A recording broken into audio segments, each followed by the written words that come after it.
NFL Week 5 power rankings are coming at you right now, but before I get into the video, if you have seen me for the very first time in this video, hit that subscribe button because it only takes 2 seconds. I post NFL content, NFL reactions, Packer videos, and all of that fun stuff. But let's get into it.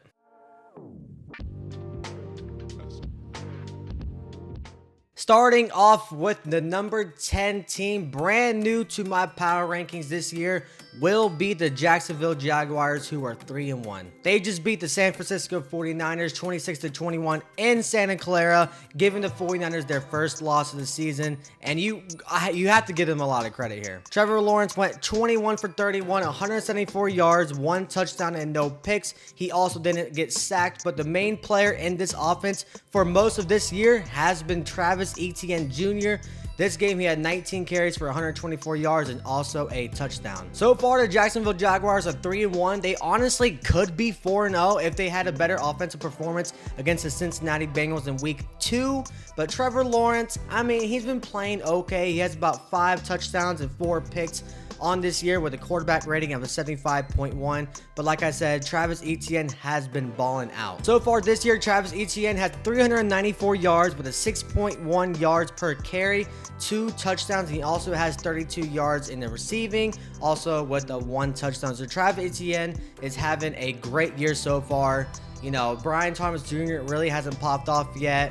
We don't know what's going on with Travis Hunter. He's made some plays here and there, but he has been the main focal point of this offense. And the defense is a whole nother story. So far, this defense has 9 interceptions and 4 fumbles with 13 total turnovers in 4 games. That is crazy. I don't care who your opponent is. That's absolutely phenomenal. This defense has been, you know, obviously taking a lot of turnovers. They played really good against the 49ers and Brock Purdy. You have to give them a top 10 team right here. And again, how long is it going to last? I'm not sure, but number 10 is the Jags. Let's go to number 9. Staying at the number 9 slot this week compared to last week will be the Colts. They just lost a heartbreaker game against the Rams. Daniel Jones came back down to earth with 2 picks and a touchdown in this game against the Rams. He had 262 yards.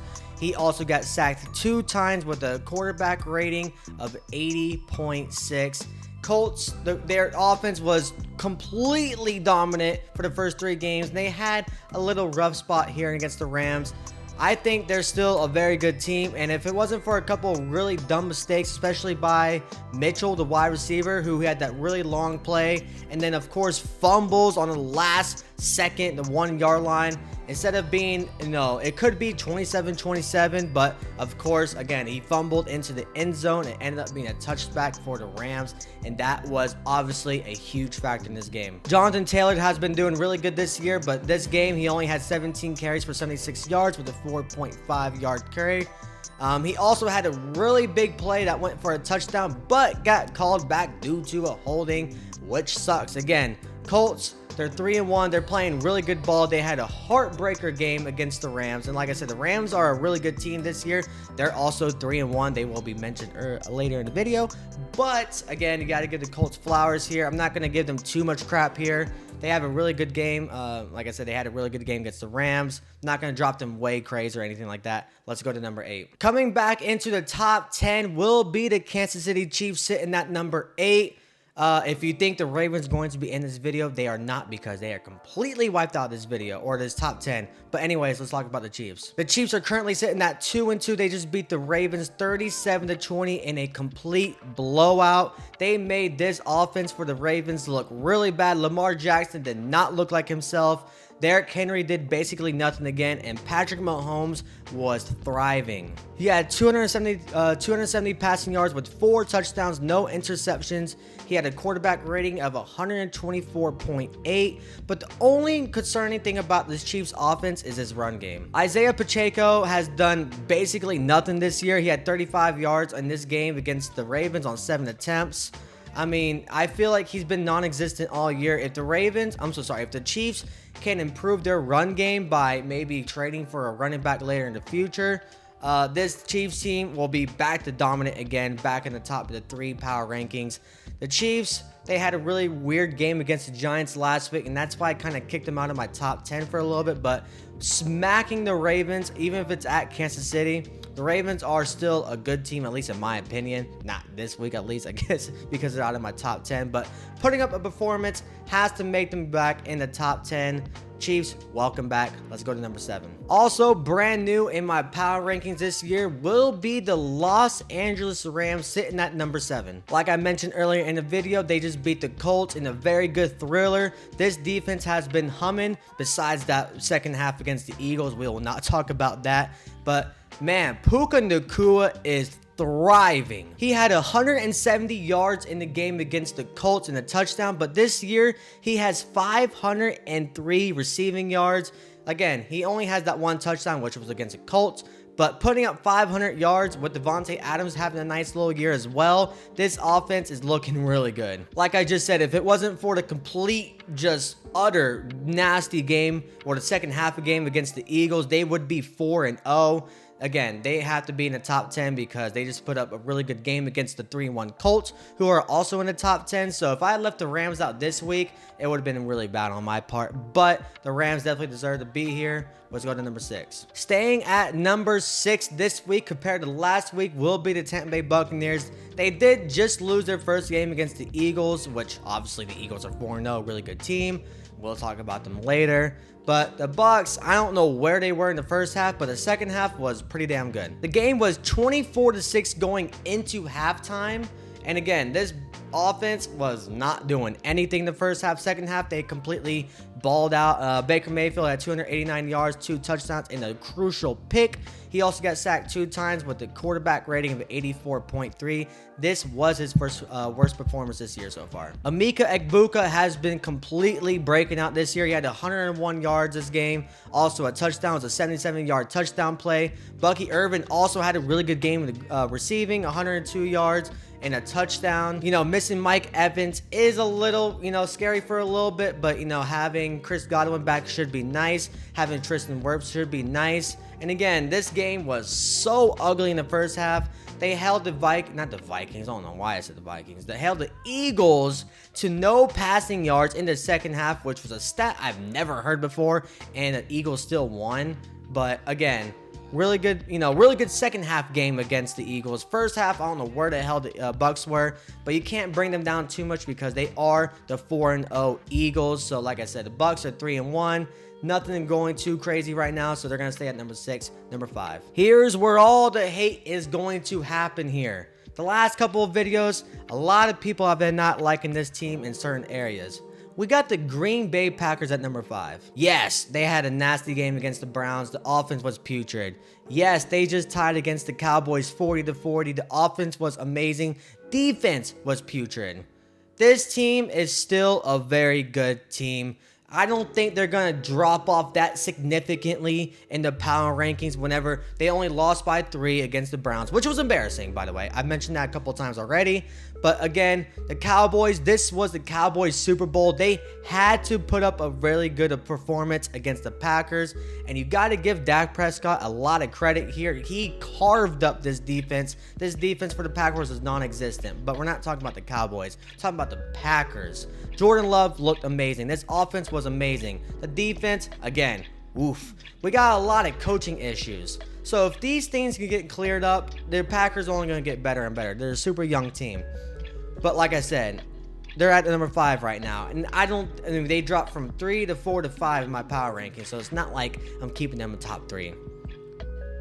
Relax, Packer fans. People hating on the Packers so much. And people want to see the Packers fail. And I understand that. Maybe I'm talking a little bit too long here about the Packers being at number 5. But it is what it is. I think from the number 10 through number 6, I don't think these teams could beat the Packers. But I do think the numbers 1 through 4 could beat the Packers. So the power rankings is not the record rankings, by the way. I do want to say that real quick. But Packers at number 5, let me know in the comments how you feel about that, how you feel about what I said. But let's move up to number 4. Moving down one spot in my power rankings from last week will be the Los Angeles Chargers, sitting at number 4. Justin Herbert definitely had a little stinky game. He had 1 touchdown and 2 picks. He got sacked 2 times. The one nice spot in this offense was Amarian Hampton. He finally broke out in this game, 128 yards on 12 carries and a touchdown. But Quentin Johnson did pretty good, 98 yards and a touchdown. But this offensive line with Joe Alt now being hurt for at least a few weeks definitely is a little scary for me. I mean, I don't think the Chargers defense did that bad. I mean, the Giants did just enough to squeak by this game. I mean, it was a really close game all game. So it's like, you know, upsets do happen in NFL. Again, like I mentioned with the Packers, no team is going 17-0 this year. It is what it is. I know the Bills and the Eagles are 4-0 right now, but the Chargers, they're going to lose one, and they got an upset. They got a trap game right here. I'm not too shocked. Like I said, Jackson Dart, he had to start against the Chargers. They don't have a lot of film on him because obviously this is his first start this year. So Chargers fans, don't take it too much. Be concerned about your offensive line for sure, but everything else will be okay for the Chargers. So don't freak out too much. Let's go to number 3. Moving up a couple of spots in the power rankings this year is the Detroit Lions. They are just smacking people left and right. They beat the Browns 34-10. So all we're going to hear now is that the Lions are better than the Packers because the Lions beat the Browns and the Packers couldn't. But you got to give credit where credit's due. The Lions are playing phenomenal ball. It wasn't really about the Lions offense in this game. You know, Jared Goff had 168 yards, 2 touchdowns and a pick, which isn't too bad. And Jahmyr Gibbs had a nice little game, 91 yards on 15 carries.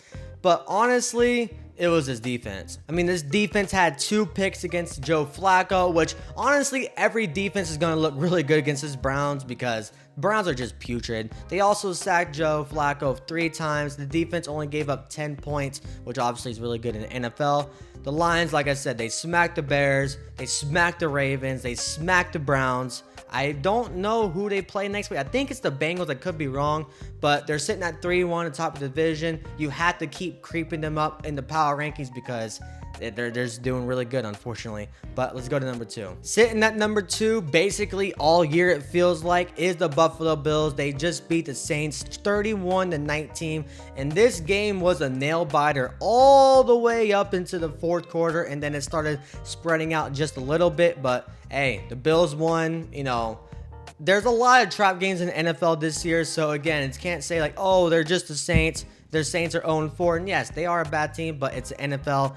Anything can happen on any given Sunday. Josh Allen had an okay game, 209 yards, 2 touchdowns, and a pick. He did get sacked 3 times, which is concerning against this Saints defensive line because it's not that good. But James Cook was definitely cooking again with 22 carries, 117 yards, and a touchdown. Josh Allen also had a rushing touchdown. So the offense did its part, and the defense, again, this game was really close. They made Spencer Rattler looking like an above average quarterback until Chris Olave threw that pick in the 4th quarter, which, whatever, that's the freaking Saints being, you know, a whole bunch of dum-dums. But the Bills, again, they won. They still won by 12 points, so it's not like it was a super close game. But they sit at number 2 only because the Eagles are number 1. And if you've been watching my videos, the number 1 team will be the Super Bowl team until proven otherwise, and they're 4-0. And are they winning their games really comfortably? No. These games are like nail biters. They're like the Eagles are sort of kind of getting lucky. Really first half, like really bad first half, then really good second half. Or then you have like a really good first half, then really bad second half, like the Bucs game. Their offense is so wishy-washy. Jalen Hurts might have a couple of good drives, then go completely stagnant. Saquon Barkley hasn't been popping off yet. This defense has been playing good, but the offense is definitely a little concerning. You know, you got AJ Brown, you know, not too happy right now. Like I said, Saquon Barkley not really doing too much right now. Jalen Hurts had no passing yards in the second half. Like, what kind of stat is that? But the Eagles, they're still finding ways to win. They're 4-0. And like I said, just a couple seconds ago, the number 1 team will be the Super Bowl team until proven otherwise. But that wraps up this video. If you do like it, hit that like button. Comment down below your biggest reaction. I want to see your guys' opinions. I love reacting to it. But I'm out of here. Deuces.